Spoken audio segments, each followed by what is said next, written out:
নমস্কার, আমি মৌমিতা। আমার কবিতা পাঠ চ্যানেলে আমার সকল শ্রোতা বন্ধু এবং দর্শক বন্ধুকে আন্তরিক শুভকামনা জানিয়ে আজকের গল্প পাঠ শুরু করছি।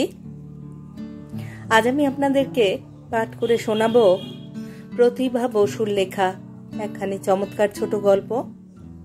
গল্পের নাম বালুচর। আমার অনুরোধ রইল গল্পখানি শোনার জন্য। রোজকারই মতো আমার পুরনো কথাগুলি একবার সংক্ষেপে বলে নিচ্ছি। যদি আমার গল্প পাঠ আপনাদের ভালো লাগে, অনুগ্রহ করে একখানি লাইক করবেন এবং গল্পটিকে আপনাদের প্রিয়জনের সাথে শেয়ার করবেন। আপনারা যারা এখনো আমার কবিতা পাঠ চ্যানেলটি সাবস্ক্রাইব করেননি, তাদের অনুরোধ সাবস্ক্রাইব করে সাথে থাকার। আর আপনারা আপনাদের মূল্যবান মতামত কমেন্ট বক্সে জানিয়ে আমাকে অনুপ্রাণিত এবং সমৃদ্ধ করবেন, এও আমার অনুরোধ। ধন্যবাদ। শুরু করছি আজকের গল্প বালুচর।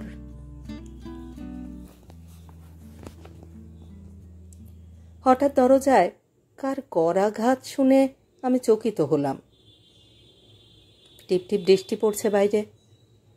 পায়ের উপরকার চাদরটা ঠেলে সরিয়ে মিশ্রিত গলায় বললাম, কে?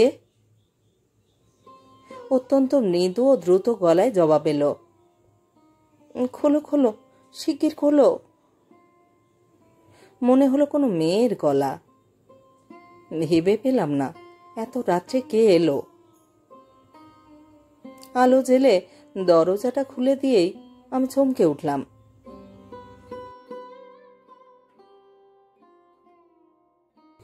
একটু আগেও যে মানুষ আমার সমস্ত জীবন ভরেছিল, যার কল্পনাই ছিল আমার একমাত্র সঙ্গী, এত কাল ধরে যার স্বপ্নে আমি মুগ্ধ হয়ে আছি, সেই মানুষের দেহ। অকস্মাৎ এই অবস্থায় কুন্তলাকে দেখে আমার যেন কেমন হলো। সেই অনুভূতির কোনো বর্ণনা নেই। প্রথমে সেই কথা বলল, আমি কি দাঁড়িয়ে থাকবো? তুমি কি আমাকে চিনতে পারছো না? ব্যস্ত হয়ে বললুম, ইস, তুমি যে ভিজে গেছো। মনের বিমূঢ়তা সামলে সহজ হবার চেষ্টা করলাম। কুন্তলা ঘরে ঢুকে দরজাটা বন্ধ করে দিল। তারপর নিজের ভেজা কাপড়ের দিকে তাকিয়ে আপন মনেই বলল, ভিজে গেছি। কিছু হয়তো বলা উচিত, কিন্তু বলা হলো না। আমার কণ্ঠস্বর যেন বুঝে গিয়েছিল। এতক্ষণে মনে হলো আমার জীবনের যে ধ্রুব তারা, তাকে আমি আকাশ থেকে হঠাৎ এই ধরণীতে আমার এই ছোট ঘরে আসতে দেখে সুখী হয়নি। যার বিরহে কত দিন ব্যর্থ হয়েছে, কত রাত বিনিদ্র কেটেছে, আজ এই বর্ষার রাত্রে সেই যখন শরীরী হয়ে এলো, তখন সুখের পরিবর্তে কেমন একটা আতঙ্কে অস্বস্তিতেই মন ভরে গেল। শক্ত মাটির উপরে আমার কম্বলের বিছানায় বসতে দিলুম কুন্তলাকে। বললুম, হঠাৎ এত রাত্রে তুমি একা একা এলে কেমন করে? একা একা এরকম করে এলাম বলেই তো তোমার কাছে আসতে পেলাম। প্রদীপ, যত কষ্ট তোমাকে দিয়েছি, সকল কষ্ট সুদে আসলে আমার দেহ মনকেও জ্বালিয়ে পুড়িয়ে খাক করে দিয়েছে। ব্যঙ্গ করবার লোভ সামলাতে পারলুম না। বললুম, বড় অসময়ে। কুন্তলা মুখ তুলে বলল, এর তো কোনো অসময় নেই। ফুল যখন ফোটে তা আপনা থেকেই ফোটে। আজ আমার সমস্ত হৃদয় উন্মুখ হয়ে উঠেছে তোমার জন্য।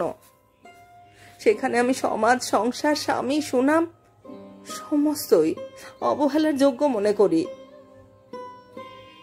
তোমার তিল তিল সাধনা, তোমার অবিচল ভালোবাসা, তোমার নিষ্ঠা। বলতে বলতে কুন্তলার চোখের পাতা ভিজে উঠল।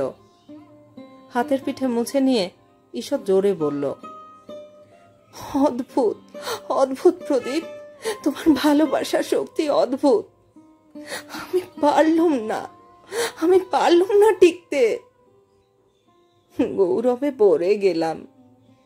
মনে হলো এই তো তুচ্ছ জীবন, তুচ্ছ মানুষ, তাকে তুমি অমর করে তুললে তোমার ভালোবাসায়, তোমার কাব্যে, তোমার গানে।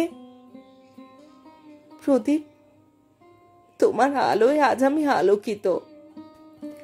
দেশের লোক আজ আমায় দেখতে উৎসুক। এই যে তোমার গৈরিক বসন, তোমার কৌমার্য, এই শক্ত কম্বলের বিছানা, সবই তো আমার জন্য। আমি দাঁড়িয়েছিলাম, সহসা কুন্তলা আমার পায়ের উপর মুখ রেখে অস্ফুটে কেঁদে উঠল। প্রদীপ, প্রদীপ। আমার পায়ের তলার মাটি কেঁপে উঠল কুন্তলার এই ব্যাকুল স্পর্শে। আমার হৃৎপিণ্ড সজোরে নড়তে লাগলো। মনে পড়ল কুন্তলার স্বামীর নিঃসঙ্গ বিছানা। বিব্রত হয়ে ওকে হাতে ধরে তুলে বললাম, কুন্তলা, সময় বড় নিষ্ঠুর, দাঁড়ায় না কারোর জন্য, কিছুর জন্যই তার প্রতীক্ষা নেই। সে সময় তোমার জন্য বিশ্ব সংসার আমার কাছে মৃত্যুর অতলে তলিয়ে গিয়েছিল, কিন্তু সেই সময় এই সুদীর্ঘ 8 বছর ধরে দাঁড়িয়ে নেই। কুন্তলা, তুমি শান্ত হও, তুমি ফিরে যাও। আমার ঠান্ডা কণ্ঠস্বরে সে চমকে চোখ তুলল। সেই চোখ, যে চোখে আমার প্রথম প্রশ্ন, যে চোখে আমার প্রথম প্রকাশ। কিন্তু সে চোখের দিকে তাকিয়ে আমি একটু আলোড়িত হলাম না। নিঃসংকোচে চোখে চোখ রেখে বললাম, এক্ষুনি তোমার ফিরে যাওয়া উচিত। হঠাৎ যদি তোমার স্বামী ঘুম ভেঙে তোমাকে দেখতে না পান। বলতে বলতে আমার মনে হলো কুন্তলা জানিয়ে শুনিয়ে গৃহত্যাগ করেনি তো। কুন্তলা ব্যাকুল হয়ে বলল, কি বলছো তুমি? আমার জন্য সমস্ত জীবন ক্ষয় করে ফেলেছ, আর আমি পারি না কিছু। প্রদীপ, সত্যি সত্যি বলছি, আমি চিরদিনের জন্যই ঘর ছেড়ে এসেছি। আমি ঘর ছেড়ে এসেছি, এই ঘরে তোমার কাছে। চিরকাল ধরে আমি থাকবো তোমার হয়ে। কুন্তলা কি পাগল? কুন্তলা এসব কি বলছে? এই গভীর রাত্রে মেয়ে এতখানি পথ বেয়ে এলোই বা কি করে? গলা যথাসম্ভব কোমল করে বললুম, হয়তো সাময়িক একটা অভিমান হয়েছে তোমার। তুমি ফিরে যাও কুন্তলা। তোমার কি কলঙ্কে ভয় নেই? মিছিমিছি। প্রদীপ। কুন্তলার ডাকে চমকে উঠলুম। আমার মুখোমুখি দাঁড়িয়ে স্পষ্ট গলায় বলল, প্রদীপ, তুমি কি বিশ্বাস করছো না আমার কথা? কি করলে বিশ্বাস হবে যে তুমি যা চাও তাই আজ সম্ভব হয়েছে? আজ আমি স্পষ্ট বুঝতে পারছি তোমার চাইতে বড় আমার আর কেউ নেই। তোমায় অদেয় কিছুই নেই আমার। তোমার বইয়ের নায়ক আলোক যেখানে শকুন্তলার উদ্দেশ্যে বলেছে, সত্যিকারের প্রেমের কাছে সমাজ নেই, স্বামী নেই, পুত্র নেই। জানো, সেইখানটা পড়তে পড়তে আমার মন কোথায় চলে যায়। আমি বুঝেছি আমার ভুল প্রদীপ। আমি বুঝেছি। আমি অনুতপ্ত।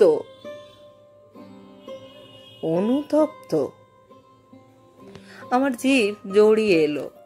বললুম, এই অন্ধকার রাত্রে তুমি একা যেতে পারবে না। চলো কুন্তলা, আমি রেখে আসি তোমাকে। আলনা থেকে জামাটা টেনে গায়ে দিলুম। কুন্তলা অচেতনের মতো আমাকে অনুসরণ করল। পথে যেতে যেতে বললুম, আমার কপালের লেখাই ছিল এই।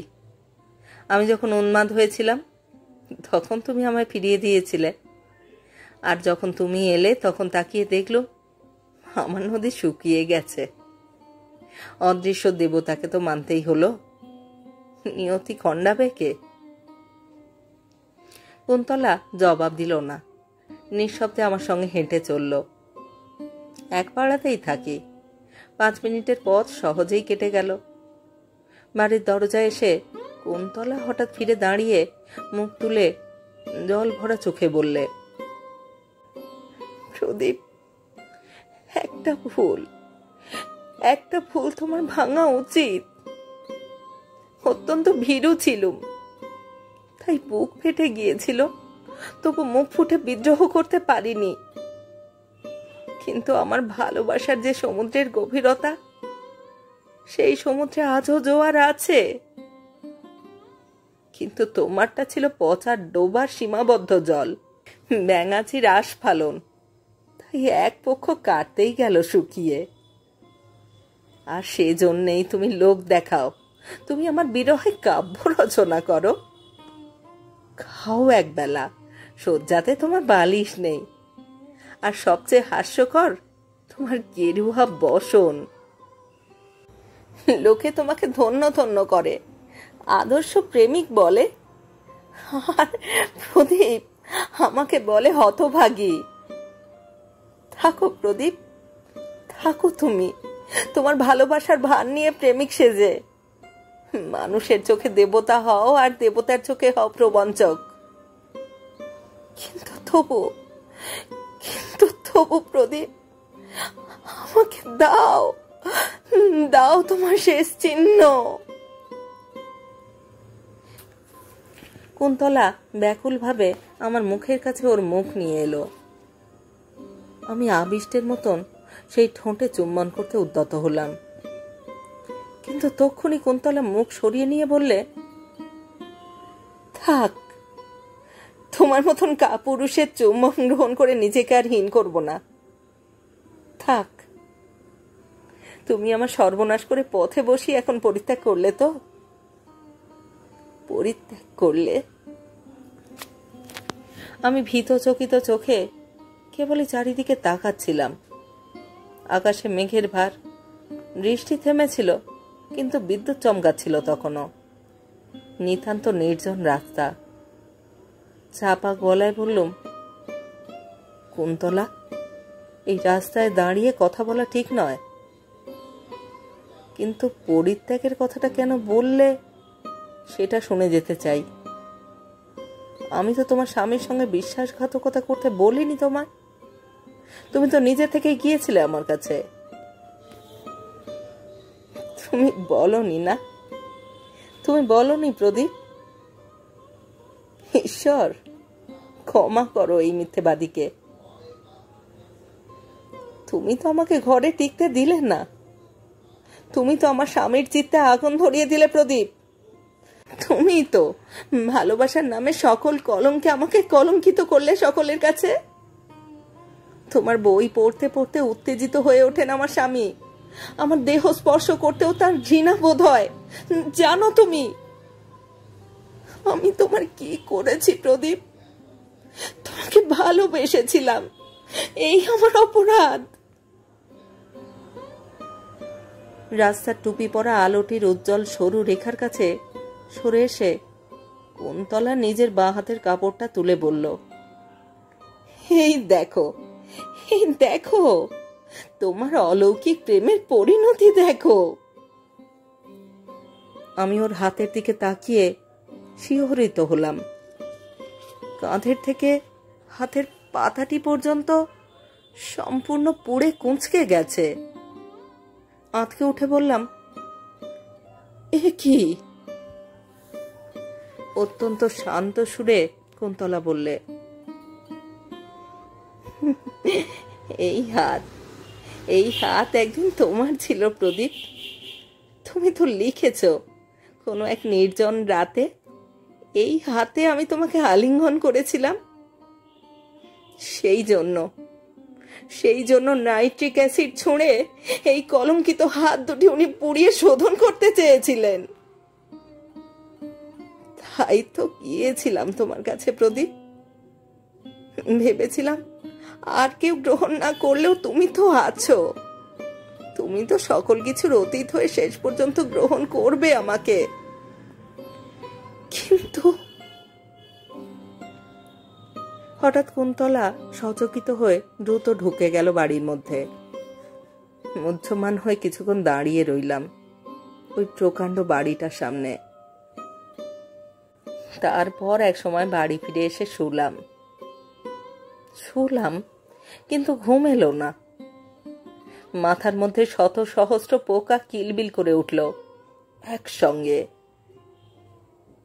কুন্তলার পোড়া হাত আর পাথরের মতন স্তব্ধ চোখ কেঁদে কেঁদে ফিরতে লাগলো আমার অনেক দিনের ঘুমন্ত মনের মধ্যে। আমি প্রদীপ দে, আমার খ্যাতি সারা বাংলাদেশে। আমার বইয়ের অনুরাগী পাঠকের অভাব নেই। আমার 400 পৃষ্ঠাব্যাপী বৃহৎ উপন্যাস প্রেম ও প্রতীক্ষা, কিংবা বিখ্যাত গল্পের বই অলোক শকুন্তলার উপাখ্যান পড়তে পড়তে লোকেরা অশ্রুত্যাগ না করে পারে না। আর শকুন্তলার বিরহ তো দান্তে বিয়াত্রিচেকেও হার মানায়। আমার প্রেমোপাখ্যানের কাছে নাকি আজকের দিনে রোমিও জুলিয়েট বা লায়লা মজনু সমস্তই ম্লান হয়ে গেছে। ট্রামে, বাসে, খেলার মাঠে, সর্বত্রই এই কথা শুনতে শুনতে আমারও যেন কেমন সন্দেহ হচ্ছে যে কথাটা হয়তো সত্যি। আমার চেহারা ভালো, কলকাতা শহরে একখানা বাড়ি আছে, চরিত্রের দুর্নাম কোনো শত্রুও রটাতে পারেনি। কাজেই আমি স্বপ্নেও ভাবিনি যে কুন্তলার বাবা আমাকে বিমুখ করবেন। আমি কুন্তলার প্রতিবেশী ছিলাম। অত্যন্ত মামুলি প্রথায় আমাদের দেখাশোনা এবং ভালোবাসা। আমি এমএ পাশ করে বসে আছি, আর কুন্তলা তখন ম্যাট্রিক পরীক্ষার্থী। কুন্তলার বাবাই একদিন অনুরোধ করলেন, তুমি যদি একটু দেখিয়ে শুনিয়ে দাও তবে বড় উপকার হয়, প্রাইভেট দিচ্ছে। আমি খুশি মনেই বললুম, বেশ তো, এক জায়গায় আছি আর এটুকু করব না? অক্ষয়বাবু বিগলিত হাসে বললেন, এ তো তোমারই যোগ্য কথা, কিন্তু মাইনে টাইনে? আমি লজ্জিত মুখে বললুম, ছি, তা কি হয়, সেজন্য আপনি ভাববেন না। হ্যাঁ, তা তো ঠিকই, তুমি হলে গিয়ে ওর বড় ভাইয়ের মতো। পুরো 6টি মাস পড়িয়ে কুন্তলাকে ম্যাট্রিক পাশ করালাম। তারপর যখন আইএতে কলেজে ভর্তি হবার প্রস্তাব চলল, তখন একদিন সন্ধেবেলা কুন্তলা বলল, বাবা বলছেন কলেজে ভর্তি হতে। আমি বলি যে ম্যাট্রিকই তো প্রাইভেটেই দিলাম, আইএটাও। না, কলেজেই ভর্তি হয়ে যান, কলেজের একটা অন্যরকম স্বাদ আছে। কুন্তলা বড় বড় চোখে আমার দিকে তাকিয়েই চোখটা নামিয়ে নিল, কথা বলল না। আমি বুঝলাম এটা অভিমানের ভাষা। আমরা যদিও তখনও আপনি বলার স্তর উত্তীর্ণ হইনি, তথাপি এইরকম ছোটখাটো মান অভিমান চোখের সাহায্যেই চলত। বলাই বাহুল্য, অভিমানটা সর্বদা কুন্তলার দিক থেকেই আসত। আজকেও আমি ভাব বুঝে মৃদু হেসে বললাম, কি অপরাধ করলুম? কিছু না। বা এরকম করলে চলে নাকি? বলুন, কি হলো? কেন, কলেজে ভর্তি হতে ইচ্ছে হয় না? ইচ্ছে না করে হবেন না, কিন্তু থাক, সবই তো বোঝেন আপনি, বুদ্ধিমানের ঢিপি। কি আর করা যাবে, নির্বোধকে একটু বুদ্ধি দিন না হয়। আমি কৃতাঞ্জলি ফুটে হাসতে হাসতে ওর কাছে গিয়ে দাঁড়াতেই ও হঠাৎ আমার হাতের ওপর নিজের হাত রাখল। আমি চকিত হলাম, কিন্তু তখনই বললাম, আমি বুদ্ধি চেয়েছিলাম, কিন্তু আপনি তো নিজেকেই দান করলেন, মনে থাকে যেন। কুন্তলা অত্যন্ত লজ্জিত হয়ে হাত টেনে নিতে গেল, কিন্তু আমি ছাড়লুম না। কাটলো খানিকক্ষণ চুপচাপ। দুজনেরই হৃদস্পন্দন অত্যন্ত দ্রুত বেগে চলছিল, সন্দেহ নেই। অবশেষে আমি প্রথম কথা বললুম, এবার বলো কুন্তলা, তোমার কলেজে পড়বার ইচ্ছে নেই কেন? আমার মুখের তুমি সম্বোধনে ও বিহ্বল হলো। একটু পরে বলল, আমি যদি প্রাইভেটে পড়ি, মাস্টার তো আপনিই থাকবেন, একা একা তো আর পড়া যাবে না। কিন্তু কলেজে গেলে আর তা হবে নাকি? এইবার আমার বোধগম্য হলো, ওর বুদ্ধিকে সত্যি তারিফ করতে হয়। অকৃত্রিম আনন্দে ও উত্তেজনায় কেবলই ওর নরম হাত দুটিকে পিষ্ট করতে লাগলাম। কোনো মেয়ের হাতে স্পর্শ জীবনে আমার এই প্রথম, এবং আজ এই 32 বছর বয়সেও অকুণ্ঠে কথা বলতে পারি যে জীবনে তার চেয়ে বড় আনন্দ আমি আর পাইনি। সে যে কি ভালো লাগা, আমি কেমন করে বোঝাবো। আর ওর হাত ছিল অতিশয় কোমল। ওই উজ্জ্বল শ্যামল অপরূপ দুটি পদ্মের মতন হাত মুহূর্তে আমার জীবনকে বিকশিত করে দিল। সূর্যের স্পর্শে যেমন ফুল ফোটে, নারী স্পর্শে তেমন পুরুষ ফুটে উঠল। অতি পবিত্র, অতি সুন্দর, অতি মধুর সেই প্রথম হাতের স্পর্শ। আইএতে পড়বার বই জোগাড় করা থেকে পড়ানো পর্যন্ত সবকিছুর ভারী পড়ল আমার ওপর। বিনা দ্বিধায় সমস্তই করলুম, এবং ক্রমে ক্রমে আমার আসক্তি চরমে ঠেকল। বেশিক্ষণ ওকে না দেখে আমি থাকতে পারি না। ওর তুচ্ছতম ইচ্ছাটিও পূরণ করতে না পারলে আমার জীবন ব্যর্থ বলে মনে হয়। বোধহয় ওর সামান্য মাথা ধরলেও আমি পাগল হয়ে যাই। এই রকম যখন একটা অস্বাভাবিক অবস্থা, তখন শুনলুম কুন্তলার বিয়ে ঠিক করছেন তার বাবা। পড়াশুনো সেদিন কিছুই হলো না। কুন্তলাকে বললুম, এবার তাহলে বলি। কি এবার বলি? বলো, কিন্তু বাবার মতিগতি ভালো বুঝছি না। কেন, পাত্র হিসেবে কি আমি অযোগ্য? অযোগ্যতাই কি সবচেয়ে বড় কারণ? এরা ভীষণ ঘোড়া পরিবার। ছেলে মেয়েদের নিজের ইচ্ছা বা রুচিকে এরা ব্যভিচার মনে করেন। তাই যদি মনে করেন, তাহলে খাল কেটে এই কুমিরের ব্যবস্থাটি না করাই উচিত ছিল। পিতৃনিন্দা মহাপাপ, কিন্তু না বলেও পারছি না তোমাকে। পয়সার মায়া তার বড় ভীষণ। যখনই বুঝলেন বিনি পয়সায় একটা মাস্টার পাওয়া যাচ্ছে, তখনই কি সাংঘাতিক। কুন্তলা বলল, যদি যদি বাবা অমত করেন কি হবে? আমি আশ্বাস দিয়ে বললাম, অমত করবেন কেন? আমি তো আর পয়সা চাইব না। আর তাছাড়া অমত করলে আমরা পালিয়ে যাব। পালিয়ে? কুন্তলার মুখ চোখ রীতিমতো ভয়ার্থ দেখালো। বললুম, তাছাড়া উপায় আর কি? তোমাকে ছাড়া এ জীবন তো অসম্ভব। তোমার দিক থেকেও কি তাই নয়? আমার কথা জানতে চেও না। আমি অধম, আমি ভীরু।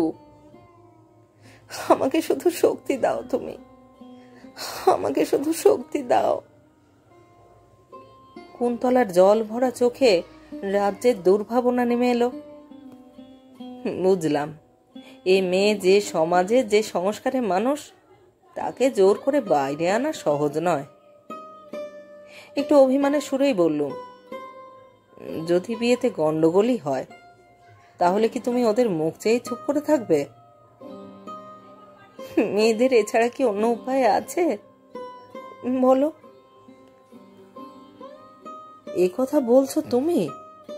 জোর করবে না? বেরিয়ে আসবে না আমার সঙ্গে? পারবে না কুন্তলা? হঠাৎ ঘরে বজ্রপতন হলো। অত্যন্ত উত্তেজিত ছিলাম, বুঝতে পারিনি কুন্তলার বাবা সান্ধ্য ভ্রমণ সেরে কখন এসে ঘরে ঢুকেছেন। হাতের লাঠিটা ঠিক করে কোণে রেখে বললেন, তারপরে? বাহ, পড়াশোনাটা তাহলে ভালোই চলছে দেখছি। Get out, get out. আমি আঁতকে উঠে দাঁড়ালাম, কিন্তু পর মুহূর্তেই নিজেকে সামলে নিয়ে দৃঢ় স্বরে বললাম, অক্ষয়বাবু, আমি আপনার কন্যাকে বিবাহ করতে চাই। বেরো, বেরো আমার বাড়ি থেকে, বেরো বদমাস। মেয়ে বার করবার জন্যই ভদ্রলোকের বাড়িতে ঢুকেছ, তাই না? কন্যার দিকে কটমটিয়ে তাকিয়ে বললেন, হারামজাদি, এই জন্যেই বিয়ের নামে কেঁদে ভাসানো হচ্ছে। কেমন করে তোকে শায়েস্তা করতে হয় দেখাচ্ছি। ভদ্রলোকের ঘরে। আমি দাঁড়ালাম না, ছুটে বাইরে বেরিয়ে এলাম। আমার মাথায় যেন আগুন জ্বলতে লাগলো। উদ্ভ্রান্তের মতন ছুটোছুটি করতে লাগলাম রাস্তায়। এরপরে আমার দিন খাঁচায় পোড়া ইঁদুরের মতোই ছটপটিয়ে কাটতে লাগলো। ওই রকম একটা বিশ্রী ব্যাপারের পরে আর যেতেও পারি না। কিন্তু এইরকম ভীরুর মতন পরাজিত হইবার লাভ কি? মনকে শক্ত করবার চেষ্টা করলুম, যেমন করেই হোক কুন্তলাকে যে আমার চাই। দ্বিধায় দ্বন্দ্বে ভয়ে প্রায় 15 দিন কাটবার পরে একদিন সন্ধেবেলা আমি গিয়ে সভয়ে কড়া নাড়লাম ও বাড়ির। একটু পরেই দরজার ওদিক থেকে কুন্তলার গলা এলো, কে? খুলো, আমি প্রদীপ। ফুট করে দরজাটি খুলে গেল। আমি ভেতরে ঢুকেই বললাম, তোমার বাবা বাড়ি নেই? কেউ নেই, একাই আছি আমি। আমি দরজায় এবার ছিটকিনি লাগিয়ে স্বস্তির নিঃশ্বাস ছেড়ে বললাম, কুন্তলা, ভাগ্য যেমন বঞ্চনা করে তেমন কিছু কিছু দেয়ও। আমার ছিটকিনি লাগানো দেখে কুন্তলা বোধহয় ভয় পেল। বলল, ওটা লাগাচ্ছ কেন? তুমি তো জানো বাবা কি ভীষণ বদরাগী মানুষ। যদি হঠাৎ এসে পড়েন। বাবার ভয়টা এবার ছাড়ো কুন্তলা, বাবার ভয়টা এবার ছাড়ো। আবেগে অভিমানে আমার গলা ধরে এলো। ওর হাতটা ধরে বললাম, ভয় ছাড়ো, সব ছাড়ো। আমার ভালোবাসায় আমি সব ভরে দেব তোমাকে। কুন্তলা, তুমি কি আমাকে বিশ্বাস করো না? কুন্তলা আমার হাত দিয়ে নিজের মুখখানা ঢেকে ফেলল, আর ওর চোখ থেকে আমার আঙুলের ফাঁক দিয়ে গরম শীষের মতন জল গড়িয়ে পড়তে লাগলো নিঃশব্দে। অনেকক্ষণ পরে একটু শান্ত হয়ে বলল, তুমি বাড়ি যাও প্রদীপ, তুমি বাড়ি যাও। না, আমি যাব না। এখানে থেকে অপমানিত হয়ে তোমার লাভ কি? তোমার জন্য যে কোনো অপমান সব আমি সইতে পারি। কুন্তলা, আমি তো পারি না। তুমি যাও, ওদের আসবার সময় হয়ে এলো। আমি 2 হাত বাড়িয়ে ব্যাকুল আগ্রহে ওকে কাছে টেনে এনে বললাম, কুন্তলা, তুমি তাহলে বলো, তুমি আমার, তুমি বলো তুমি আমার। তাতে কি কোনো সন্দেহ আছে? যথেষ্ট কুন্তি, যথেষ্ট। তুমি ভীরু, তুমি অত্যন্ত দুর্বল, তুমি সমাজের অন্ধ সংস্কারে আবদ্ধ জীব। বলো কুন্তলা, তুমি কি পারবে না সমস্ত অবহেলা করে আমার হাত ধরে বাইরে চলে আসতে? বলো, বলো, বলো। অধীর হয়ে আমি ওর হাত ধরে নাড়া দিতে লাগলাম। কুন্তলা চুপ করে রইল। আমার চোখ লাল হয়ে উঠল। মাথার চুলে পাগলের মতো আঙুল চালাতে লাগলাম। আর কুন্তলা নিঃশব্দে তাকিয়ে রইল আমার উদ্ভ্রান্ত মুখের দিকে। পারবে না? তবে যাও। ধাক্কা দিয়ে আমি দরজা খুলতে উদ্যত হলাম। এইবার কুন্তলা ভেঙে পড়ল কান্নায়, বলল, প্রদীপ, আমার কি দোষ প্রদীপ? আমি যে মেয়ে, আমার স্বাধীনতা কোথায়? তুমি কি কিছুই বুঝবে না? তুমি কি আমায় বুঝবে না প্রদীপ? নিষ্ঠুরের মতন বললুম, প্রেম করবার বেলায় যদি অনুমতি না লাগে, তবে বিয়ের বেলায় এই ভালো মানুষই কেন? আমারই ভুল, আমারই বোঝা উচিত ছিল। ফ্ল্যাট করাতে মেয়েদের জন্মগত অধিকার। লাফ দিয়ে বেরিয়ে এলাম বাইরে। পিছনে কুন্তলার একটি মৃদু আর্তনাদের সঙ্গে সঙ্গে দরজাটি আবার বন্ধ হয়ে গেল। অস্বাভাবিক কিছু নয়, মেয়েদের পায়ে পায়ে শৃঙ্খলা, শিরায় শিরায় দাসত্ব। তারা পারে না নিট ছাড়তে, পারে না মুখ ফুটে নিজেদের পাওনাটা দাবি করতে। 2 মাসের মধ্যেই কুন্তলা চেলি পরে হাতে হাত রেখে নিঃশব্দে বিয়ে করে উঠল। আর একবারের জন্য জ্বলে উঠেছিলাম আমি। পাগল হয়ে ছুটে গেলাম বাইরে। ভেঙে দেব, সব ভেঙে দেব, খুন করে ফেলবো কুন্তলাকে, টুকরো টুকরো করে জলে ভাসিয়ে দেব। আমি যদি না পাই, কেউ পাবে না ওকে। কিন্তু তখনই ফিরে এলাম ঘরে।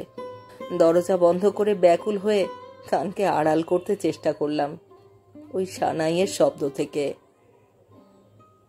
কুন্তলা কি জানে কত দিন গেল অনাহারে, আর কত রাত্রি অনিদ্রায়? চোখের সামনে দিয়ে লাল বেনারসি পরে সীমন্তে উজ্জ্বল সিন্দুর রেখা অঙ্কিত করে ও ট্যাক্সিতে চড়ে চলে গেল স্বামীর সঙ্গে।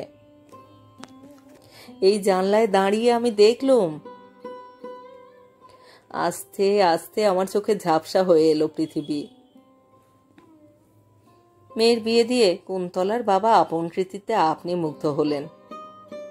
তারপর একদিন বাড়ি ছেড়ে কোথায় চলে গেলেন। আমার চোখ থেকে মুছে গেল কুন্তলা। কিন্তু আমার হৃদয় কি এক দুঃসহ অভিমানে নিজেকে নিপীড়ন করতে লাগলুম দিনের পর দিন। ছুঁড়ে ফেললুম নিজের শৌখিন বেশ বিন্যাস, দাউ দাউ করে জ্বালিয়ে দিলুম পালঙ্কের আরাম সজ্জা। না খেয়ে পারি না, তাই খুদ কুঁড়ো যা হোক পেটে দিতেই হয়। আর আমার অন্তরের যত সঞ্চিত বাসনা সমস্ত উদ্ঘাটিত হতে লাগলো আমার সাহিত্যে। আমি জানি বুদ্ধিমান লোকেরা হাসাহাসি করে, কেউ বলে সৎ, কেউ বলে বোকা, আর কেউ বলে বদ। সমস্তই মানি, কিন্তু সে সময় আত্মনিষ্পেষণেই ছিল আমার মুক্তি। আর কুন্তলাকে সামান্য একটু চোখের দেখা দেখবার জন্যই আমি কি না করেছি। খুঁজে খুঁজে তো এলাম এই পাড়ায়। আমি মনে মনে বিশ্বাস করতুম আমার তপস্যা একদিন সার্থক হবে, আবার আসবে কুন্তলা আমার হয়ে। হার মানবে কুন্তলা আমার ভালোবাসার কাছে। সেদিন পিতার সামান্য রক্তচক্ষুই কুন্তলার পক্ষে যথেষ্ট ছিল।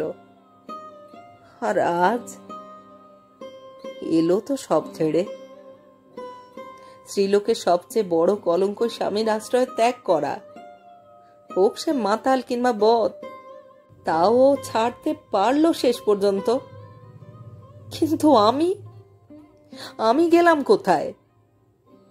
কুন্তলাকে যতক্ষণ পর্যন্ত কাছে দেখিনি, তার আগের মুহূর্ত পর্যন্ত আমি কল্পনা করিনি যে আমি নেই, আমি নেই।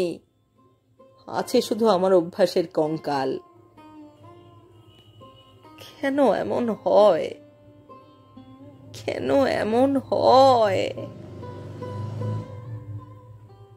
যার সৌগন্ধে আমার সমস্ত হৃদয় আচ্ছন্ন হয়েছিল, যাকে পাবার জন্য আমি সর্বস্ব ত্যাগ করতে পারতুম, কোথায় গেল সেই মেয়ে? আমি গেলুম বিস্মৃতির অতলে তলিয়ে। কিন্তু কুন্তলা, ওকে তো দিলুম না ভুলে যেতে। তবে কি ওর প্রতি এই আমার যোগ্য প্রতিশোধ? এই কি ছিল আমার প্রতিহিংসা পরায়ণ অচেতন মন?